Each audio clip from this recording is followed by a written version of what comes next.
So, Raj, how exactly is this going to work? So, first of all, taking a step back, Lyft has always been around our mission and our values. And the mission is to improve people's lives with the best transportation, connecting communities and people. And what we found is that transportation is a big barrier. And so we've done things like relief rides in the recent Hurricane Florence that was there, helping people that have immigration issues, refugees, the 211 United Way call-in. So now we're extending that to voting.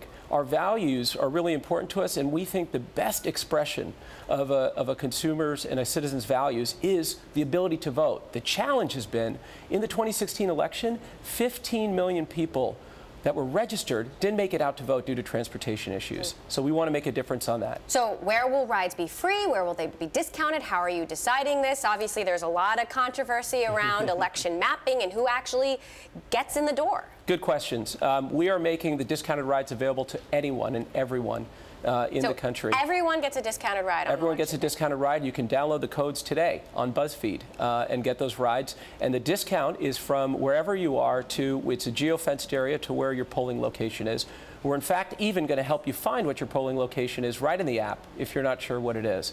On free rides, what we've done is we've partnered with some of the top organizations that are helping the underserved communities. So, for example, Hispanics are even more impacted by the fact that they don't have transportation on voting day. And so we're working with Voto Latino, where they can distribute free rides to those particular people. Are there any partisan implications here? There is no partisan implication. This is a total nonpartisan action that we're taking, and it's available to everyone. We think that regardless of where you stand on the political issues, what's important is to vote. So how much voting do you think this will actually drive?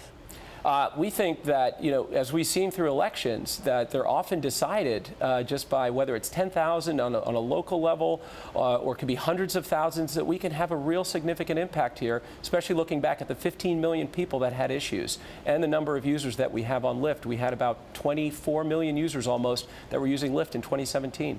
Big ad in the New York Times on Sunday about this Time to Vote movement, a nonpartisan effort led by CEOs. What does this actually involve? What that involves is making sure that these companies, including Lyft, are getting out the message for both their employees, their communities, their customers, everyone, the importance of voting. One of the examples that we're going to be doing along with that group is that there's a big difference in terms of whether you show up to vote if you plan ahead. So just helping people plan ahead, making sure that these organizations, including Lyft, give employees the proper time that they need to go do it. Who are they going to be voting with? When exactly are they going to do it? So, some of the values you're talking about have stood in contrast to what Uber's values in the past have appeared to be, whether or not that's changed under new leadership. What can you tell us about, when I sat down with John Zimmer, the CEO, several months ago, he talked about how they saw a bump in traffic as a result of the Delete Uber movement and customers having a preference for Lyft because of values. What are you seeing now? I mean, has that bump sustained? Are you seeing more users? Are you getting more users from Uber as a result of the sort of turmoil in the last year?